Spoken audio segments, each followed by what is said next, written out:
Very good evening everyone. We will continue with our topic. हम लोगों ने last class में जो है लिफ्ट का केस डिस्कस किया था, जहाँ तक मुझे अंदाजा है, जहाँ तक मुझे याद है। अब हम आगे कंटिन्यू करते हैं, लेकिन कंटिन्यू करने से पहले एक बात यहाँ पर बता देना चाहता हूँ आप लोगों को कि जितने भी टॉपिक अभी तक अपन लोगों ने लॉज ऑफ मोशन के अंदर कंप्लीट किए हैं, कवर अप किए हैं, ये आपकी सीबीएसई ने आपके स्कूल एग्जाम से हटा दिए हैं।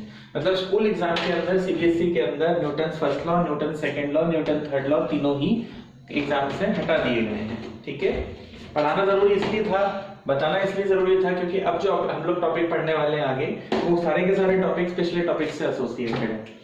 तो हमारी बीइंग अ कोचिंग टीचर हमारे लिए मजबूरी हो जाती है कि हमको पिछले टॉपिक्स भी रनिंग फॉर्म में करवाना पड़ता है। ठीक है, तो चलिए let us continue with our today's topic. Just put up the heading law of conservation of momentum.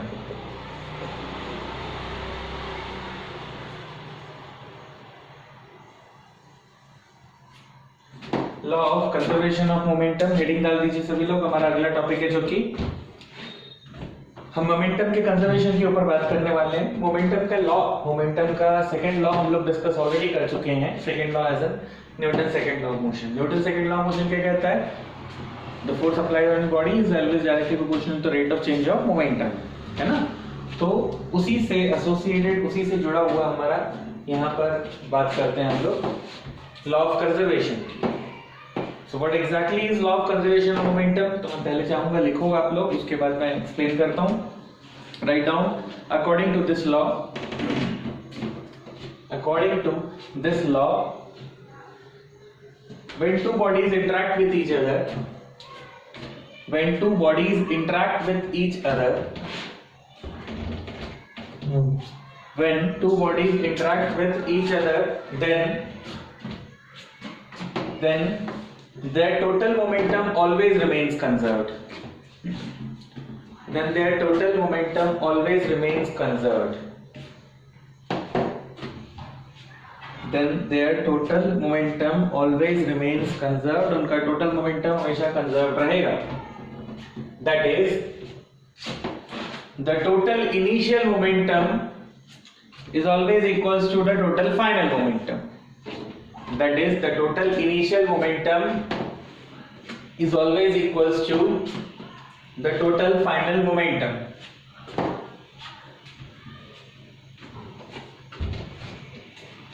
अब इसका एक्सप्रेशन मैं आप लोगों को डिराइव तो करवा रहा हूं। The total initial momentum is always equals to the total final momentum. शुरू से बोलना है क्या पूरा?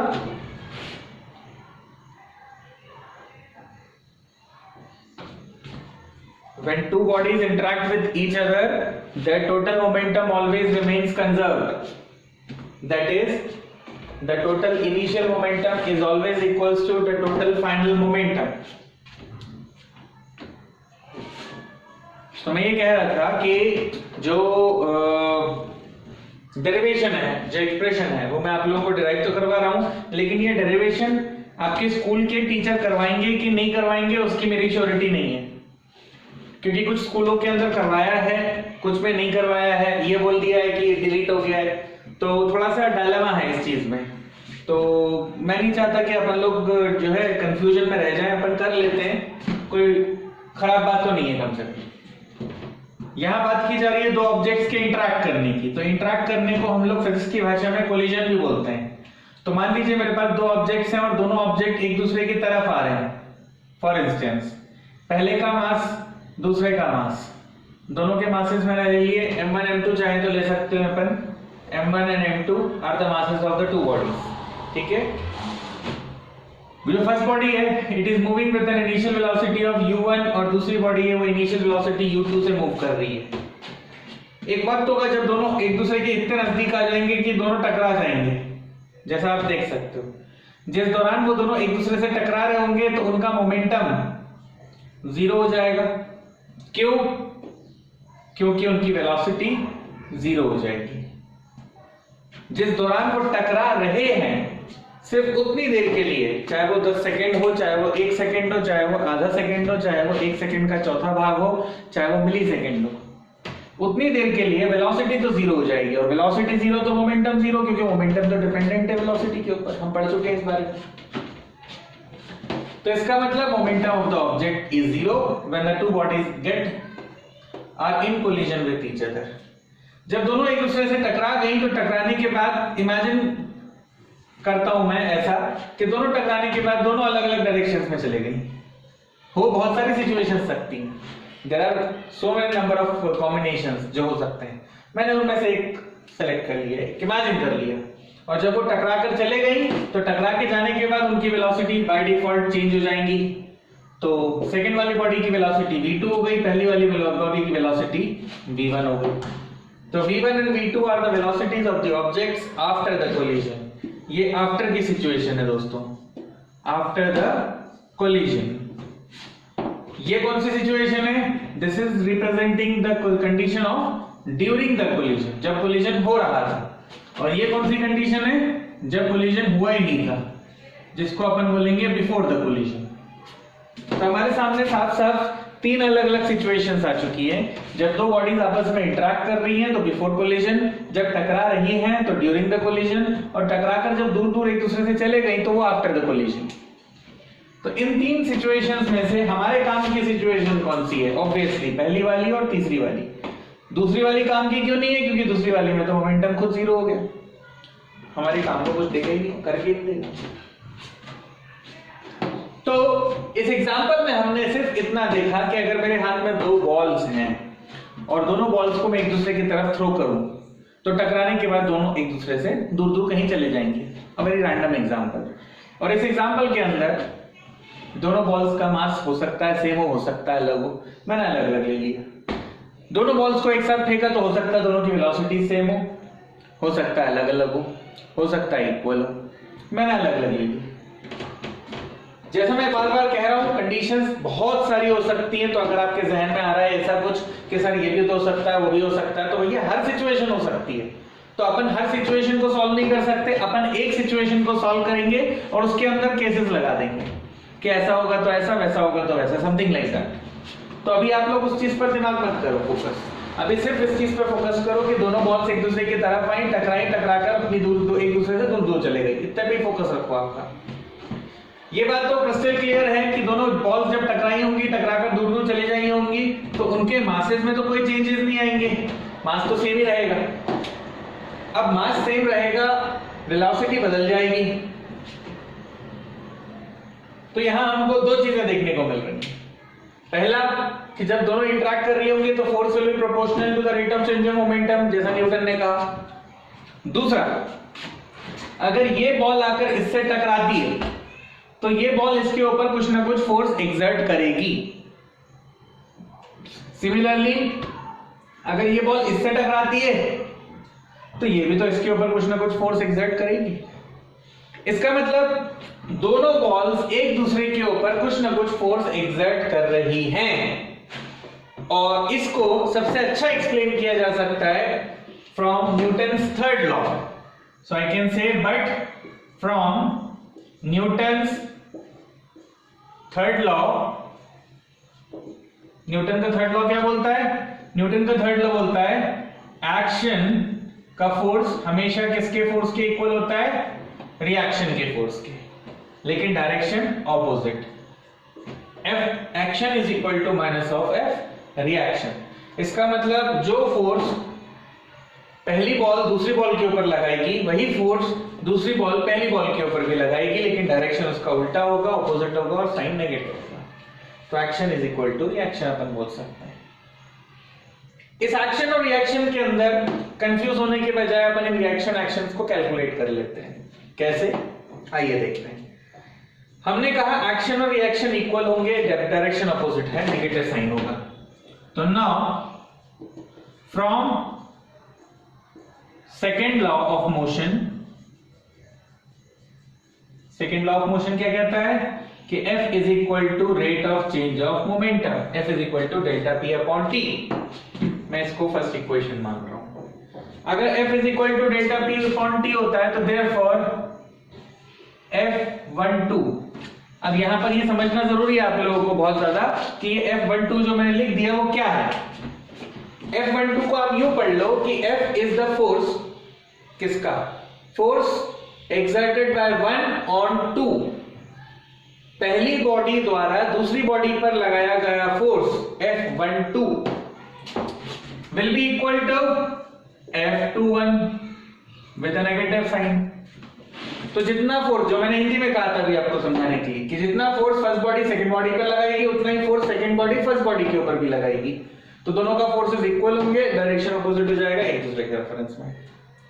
अगर यहां आपको कंफ्यूजन होता है, दिक्कत होती है, तो आप बड़े आसानी से इसको बॉडी ए नाम दे दो, इसको बॉडी बी नाम दे दो, और इसी को मैं ऐसे ना लिख के ऐसे भी लिख सकता हूं, Fa equal to minus of Fb। ठीक है, ये फेसबुक वाला एफ नहीं है, नहीं तो खुश हो जाओ तुम एकदम से, बोले हाँ हाँ मजा आ गया, फिजिक्स में भी जकरबर्ग आ गया। नहीं, ऐसा नहीं। ये Fb force exerted by B किसके ऊपर, ए के ऊपर, और ये क्या है, फोर्स एक्सर्टेड बाय ए किसके ऊपर, बी के ऊपर। चलो इसको इक्वेशन नंबर 1 मान लो, इसको गायब कर दो। So therefore again फोर्स किसके इक्वल था, rate of change of momentum के। तो मेरे को क्या करना है, सबसे पहले फर्स्ट बॉडी का मोमेंटम निकाल लो, फर्स्ट बॉडी के चेंज ऑफ मोमेंटम निकाल लो। तो डेल्टा पी कैलकुलेट करूंगा मैं किसके लिए, ए के लिए। तो डेल्टा पी ए कैलकुलेट कर रहा हूं मैं। डेल्टा पी ए मतलब फॉर्मूला क्या होता है, M B minus M U, किसका, ए बॉडी का। तो it will be equal to, A body का मास कितना है, m1 multiplied by v1 minus u1 is equal to delta P किसका, ए का। And similarly delta P B का क्या आ जाएगा, m2 into v2 minus u2।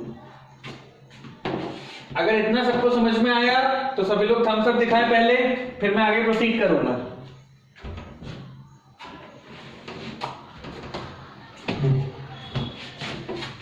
चलिए, बेहतर, बढ़िया बात।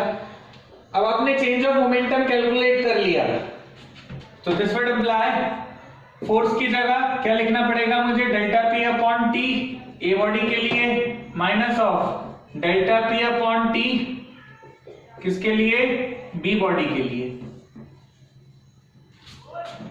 इन दोनों इक्वेशंस की वैल्यूज को, ये सेकंड और ये थर्ड, तो putting 2 and 3 in equation number 1, equation 1 में सारी वैल्यूज डाल रहा हूं भाई साहब, तो क्या मिलेगा मुझे,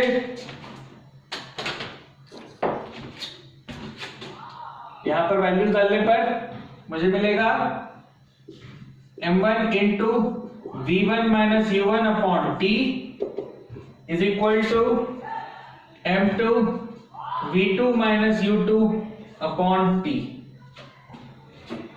विद अ नेगेटिव साइन। इस चीज का ख्याल रखना है।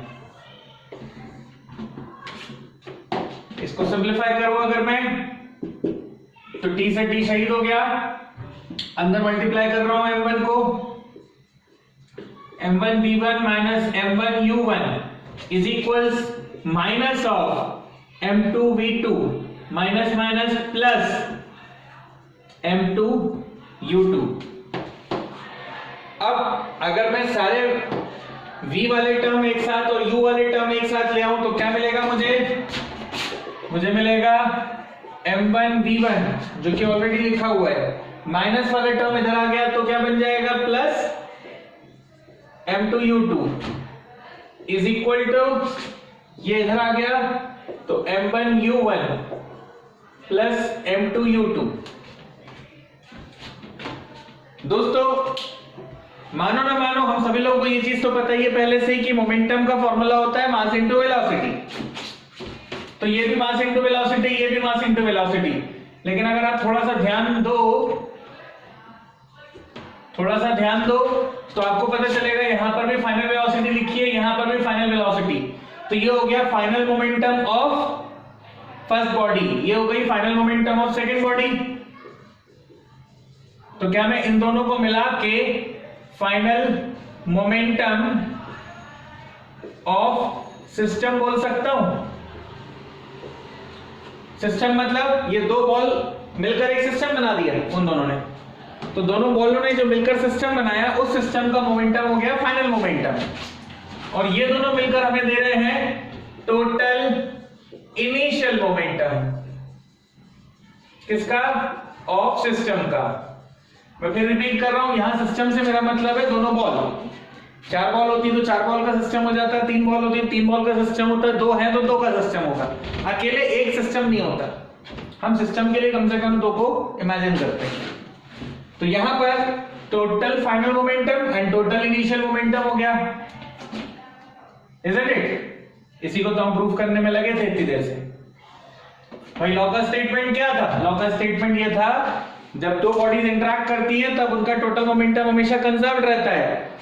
अगर final momentum equal to initial momentum है, इसका मतलब देयरफॉर टोटल मोमेंटम क्या हो गया? Remains conserved. दोनों ने मिलकर मोमेंटम को कंजर्व कर दिया, क्योंकि फाइनल माइनस इनिशियल क्या होता है? 0। अगर ये पूरी टर्म्स इस तरफ शिफ्ट हो जाए तो final minus initial is equal to 0 आएगा ना। इसका मतलब क्या हुआ? नेट मोमेंटम कंजर्व्ड है, टोटल मोमेंटम कंजर्व्ड है, और वही हमारा स्टेटमेंट बोल रहा था, वही हमारा लॉ बोल रहा था। अगर सभी लोगों को क्लियर हो गया हो तो एक बार थम्स अप कर दें।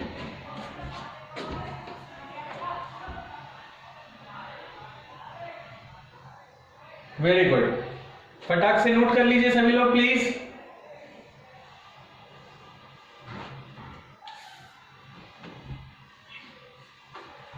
हाँ जी कौशिक जी बोलिए।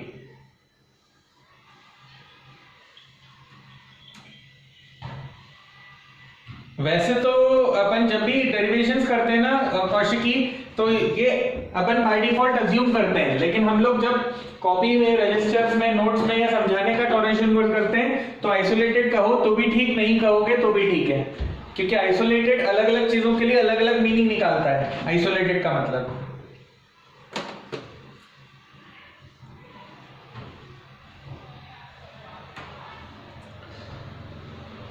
हर्षिता समझ में आया? चलिए तो नोट कीजिएगा बढ़िया सभी लोग अच्छे से। मैं फिर रिपीट कर रहा हूं कि कुछ स्कूल्स में ये डेरिवेशंस करवाए हैं, कुछ में नहीं करवाए हैं। तो मैं किसी से भी नहीं पूछ रहा आप लोगों में से कि किसको करवाया किसको नहीं करवाया। मैंने अपनी तरफ से करवा के फुर्सत हो रहा हूं कि भाई कम से कम अपन ने कर लिया है, कंप्लीट कर लिया है। तो फिर केस अगर एग्जाम में गलती से या टीचर जानबूझ के दे भी देती है तो you won't have to worry about it, है ना, क्योंकि आप सभी लोग अलग अलग स्कूल्स को बिलोंग करते हो, सभी के स्कूल्स के अंदर अलग अलग तरह के मास्टर हैं आपके पास।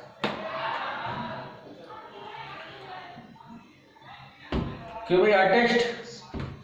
हाँ जी अंश बोले।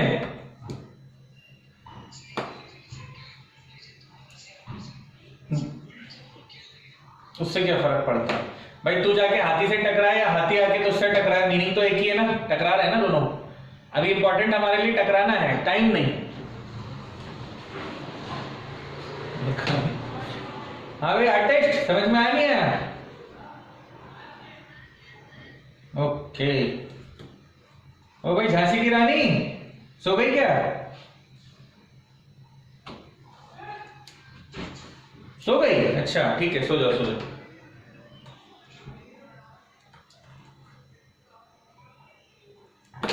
और जी तुम हो के खत्म हो गए?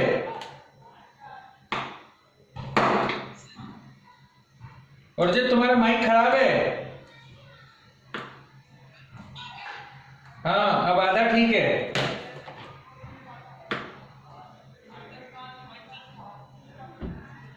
अब 70% ठीक हुआ।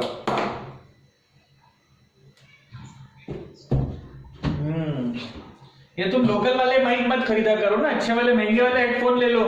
इतना बढ़िया आईपैड यूज करते हो और लोकल से मोबाइल हेडफोन यूज करोगे तो कैसा होगा? वो तो बुरा मान जाएगा।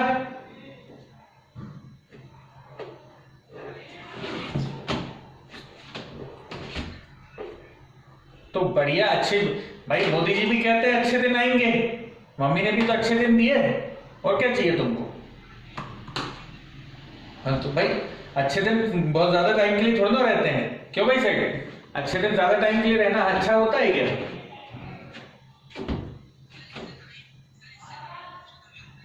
Okay okay.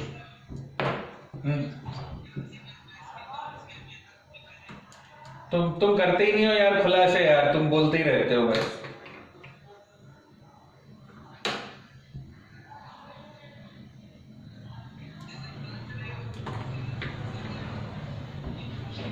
कोई नहीं अर्जित, तुम मेरे को पर्सनली मैसेज करके बता दियो, ठीक है?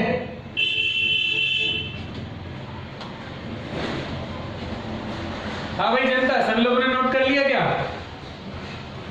जिन्होंने नोट कर लिया वो लोग तो अंगूठा दिखाई दो कम से कम, बाकी लोग के लिए वेट कर लूं फिर मैं तब तक।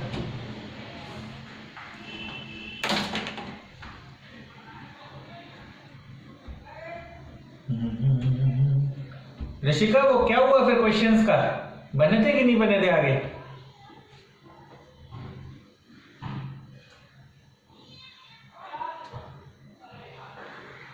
ऋषिका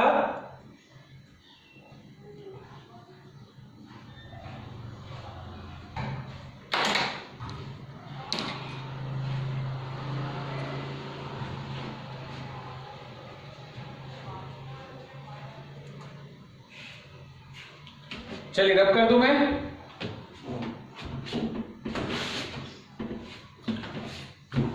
तो अपन ने जो कंडीशन निकाली, इस कंडीशन की बहुत सारी सब कंडीशन भी बना के अपन दुनिया को परोसते हैं, और छोटी छोटी चीजें हैं, जो छोटे छोटे वाक्य हैं जो अपन लोग यहाँ पर समझने की कोशिश भी कर सकते हैं। यहाँ पर साफ नजर आ रहा है कि हमारे पास दो मासेस हैं और चार वेलोसिटीज हैं, v1 v2 u1 u2।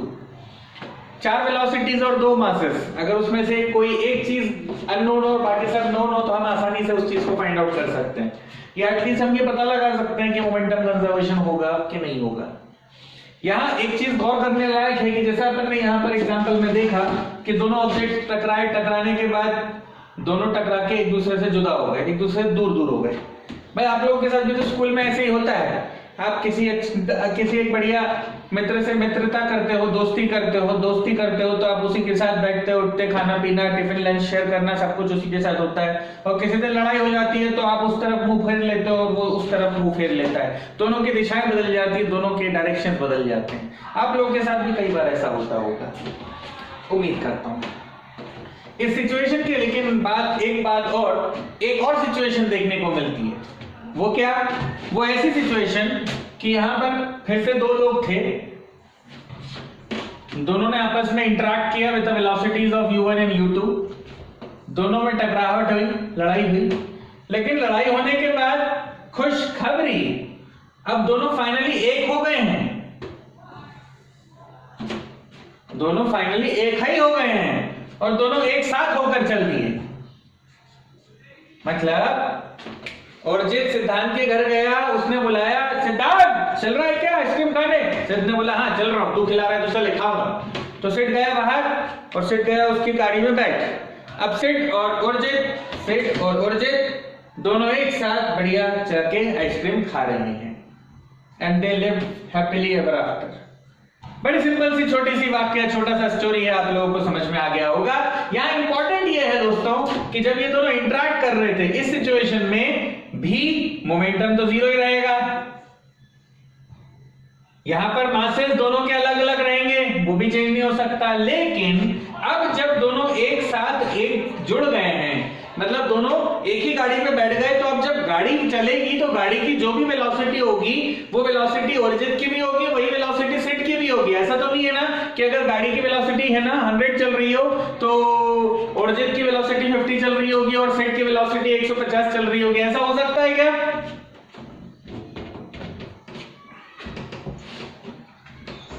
बिल्कुल नहीं हो सकता। ऐसा हो सकता होता तो पता चला कि सेट जो है ओरिजिन को ओवरटेक करके पैदल ही भागते हुए निकल गया आगे और अर्जुन पीछे ही रह गया और गाड़ी पता नहीं किसके साथ जा रही है, एकदम लल्लन टाप पागल हो गए। तो इस सिचुएशन में दोनों बॉडीज एक दूसरे से जुड़ गई और एक दूसरे से जुड़ने के बाद they will have a common velocity, दोनों एक दूसरे की वेलोसिटी को शेयर करेंगी, जिसको अपन बोलेंगे दोनों की कॉमन वेलोसिटी। और चूंकि दोनों सेम वेलोसिटी से, कॉमन वेलोसिटी से मूव कर रही हैं, तो यहां जो फॉर्मूला हमने लिखा हुआ है इसमें सिर्फ एक अंतर आएगा। क्या अंतर आएगा दोस्तों? हमने लिखा हुआ है m1v1 plus m2v2 is equal to m1u1 plus m2u2। तो जहां v1 v2 लिखा था वहां सिर्फ v लिख देंगे, उसमें से v कॉमन ले लिया तो m1 plus m2 is equal to m1u1 plus m2u2।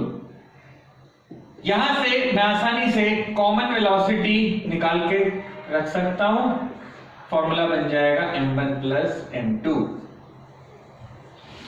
ये जो फॉर्मूला भी आपके सामने मैंने निकाल कर रखा है, ये फॉर्मूला हमें अंश ये बताता है कि जिस वेलोसिटी के साथ दोनों मिलकर आगे बढ़ेंगे उस वेलोसिटी का फॉर्मूला क्या होगा, it will B m1 plus m1 plus m2 upon m1 plus m2। बोलो अंश समझ में आया कि नहीं? अंश तिवारी एक पर सब पर भारी, ऐसा तो नहीं अंश? एक तिवारी सब पर भारी। ओके ओके ओके, ठीक है ठीक है।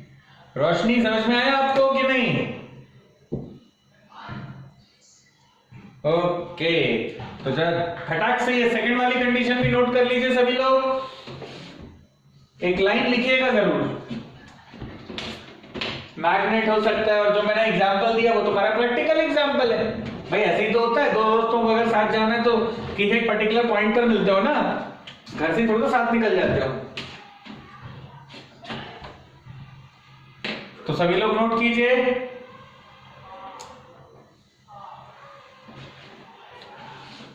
When the two bodies after the collision, when two bodies after the collision, या after the interaction, दोनों में से कुछ भी लिख सकते हो।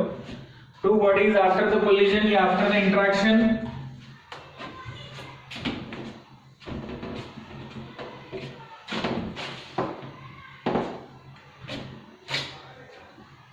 move as a single system, move as a single system, दोनों मिलकर एक सिंगल सिस्टम की तरह मूव करते हैं,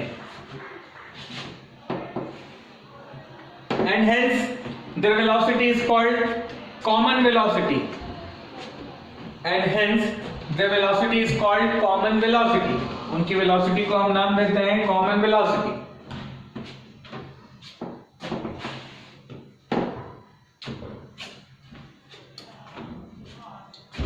देन इस कंडीशन को नोट कर लीजिएगा, चाहे तो डायग्राम भी बना लीजिएगा तो बेहतर रहेगा, समझने में इजी लगता है। चित्रों के प्रदर्शन से पढ़ाई का व्यक्तित्व निखार आ जाता है। क्यों आर्टिस्ट, सही बोल रहा हूं कि नहीं?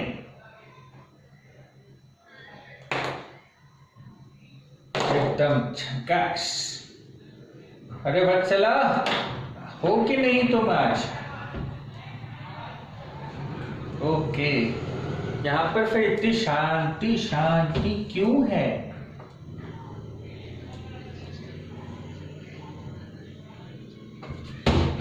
पड़ेगा, बिल्कुल पड़ेगा। कछुआ और जो खरगोश की रेस थी, ये तो उसका लाइव एग्जाम्पल है भैया।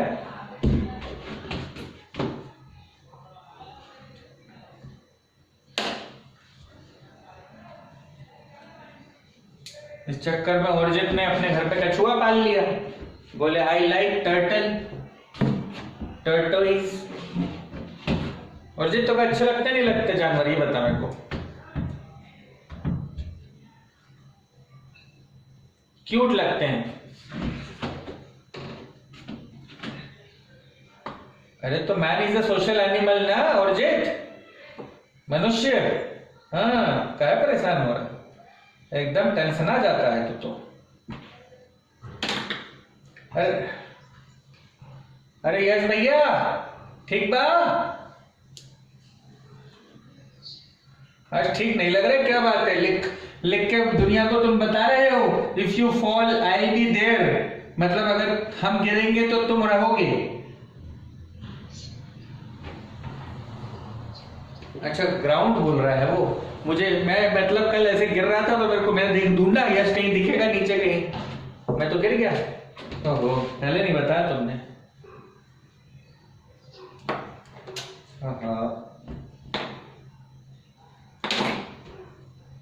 हाँ भाई, यास्मीन, वेदांत, दिनेश भाई, समझ में आ रहा नहीं आ रहा?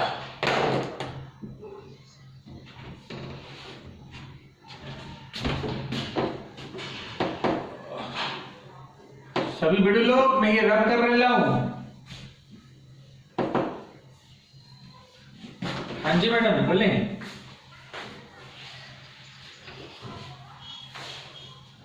हाँ मैं तुमसे पूछ रहा था कि वो तुमसे क्वेश्चन बना नहीं बना।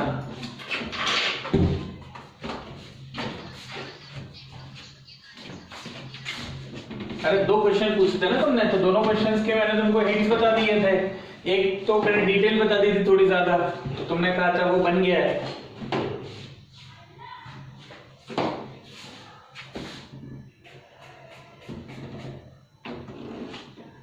बहरहाल चलो मैसेज पे बता देना तुम, शायद नेटवर्क का कुछ इश्यू हो रहा है तुम्हारे साइड से। हाल फिलहाल में हम अपनी कहानी को और आगे लेके चलते हैं दोस्तों। What of the heading, at least topic start कर देंगे अपन लोग आज। हेडिंग डाल दीजिए सभी लोग, फ्रिक्शन। सबसे कॉमन मोस्ट टॉपिक जो हम अपनी छोटी क्लास के अंदर भी पढ़ते आए हैं, फ्रिक्शन। ये मिस्टर हर्ष राय का आवागमन अभी अभी हुआ है क्या? अभी तक आए नहीं थे क्या हर्ष तुम क्लास में? अच्छा मैंने अभी ध्यान दिया है, ओके। तो हेडिंग डाल दीजिए सभी लोग, फ्रिक्शन। और मैं जानना चाहता हूं कि फ्रिक्शन का मतलब क्या होता है। What is friction? वत्सला बता रही है हमें, बताएं पटेल साहब, व्हाट इज फ्रिक्शन? फ्रिक्शन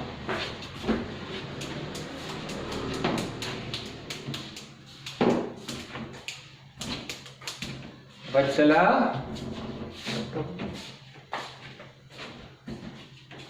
लगता है वत्सला तक हमारी आवाज नहीं पहुंच पा रही है नेटवर्क के कारणों की वजह से। तो हाँ वत्सला आ गई आ गई आ गई।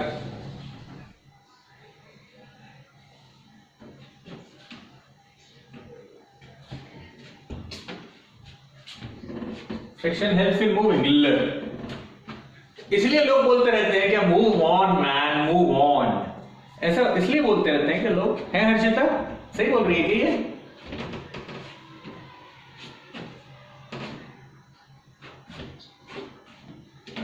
नहीं तो तुमने तो स्लाइड करने की बात की, आगे बढ़, स्लाइड करके कैसे बढ़ेंगे? हर्षिता तो चल चल के चले जाती है। हर्षिता क्या स्लाइड ही करती रहती है? श्यू आगे बढ़ती, श्यू आगे बढ़ती। हाँ हाँ बोलो बोलो। अरे गायब हो जाती है 2-2 मिनट में। हर्षिता तुम बोलो, वत्सला तो नहीं बता पा रही अभी।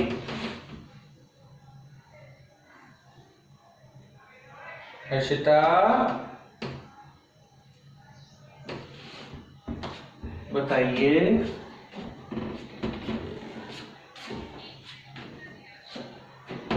एक तरीका का रिएक्शन ही होता है। ये लड़की रेजिस्टेंस जो हेल्प करता है चलने में, तुम सिर्फ रेजिस्टेंस बोल देती। Friction means opposing force. Friction is the opposing force. जिसको आपने रेजिस्टेंस नाम दिया, दोनों का मीनिंग एक ही है। दूसरे शब्दों में कहा जाए तो एक ऑपोजिंग फोर्स, जैसा कि वत्सला ने कहा, an opposing force which helps in walking, which helps in sliding, or which helps in doing anything। कोई भी चीज हम बिना फ्रिक्शन के नहीं कर सकते। फ्रिक्शन बहुत ज्यादा होगा तो भी ट्रबल शूटिंग है हमारे लिए, और फ्रिक्शन कम होगा तो भी हमारे लिए ट्रबल शूट करेगा। मतलब कम और ज्यादा दोनों तरफ से हमारे लिए नुकसान है। हम दोनों ही तरफ से घाटे में जाएंगे। इसलिए फ्रिक्शन होना भी चाहिए और नहीं भी होना चाहिए। हम अपने घर के अंदर टाइल्स लगवाते हैं, अगर हमने ऐसी टाइल्स लगवा ली जो कि बहुत ही ज्यादा चिकनी है, तो हमको घर में चलना मुश्किल हो जाएगा। और ऑन द कॉन्ट्ररी हमने इतनी ज्यादा खुरदुरी लगा ली कि चलने में बार बार पैर में चुभ रहा है तो भी दिक्कत। तो हमको बीच का एक लेवल मेंटेन करके रखना पड़ता है कि हमको मैट टाइप का मटेरियल इस्तेमाल करना रहता है, ताकि हमारे पैर फिसले भी नहीं, हमारे पैर जम के भी चले और आसानी भी रहे चलने। सभी लोग अग्री करते हैं मेरी बात से?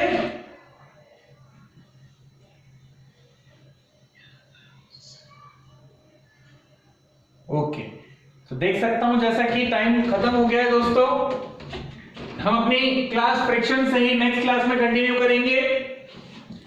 आप लोग चाहें तो फ्रिक्शन को थोड़ा बहुत अपने लेवल पे, अपने एंड पे थोड़ा सा पढ़ के रखें स्कूल के हिसाब से या घर पे, जो भी किताब हो आपके हिसाब से। ठीक है, that's all for today. Thank you very much. Tata, bye bye, enjoy your Sunday, enjoy the weekend.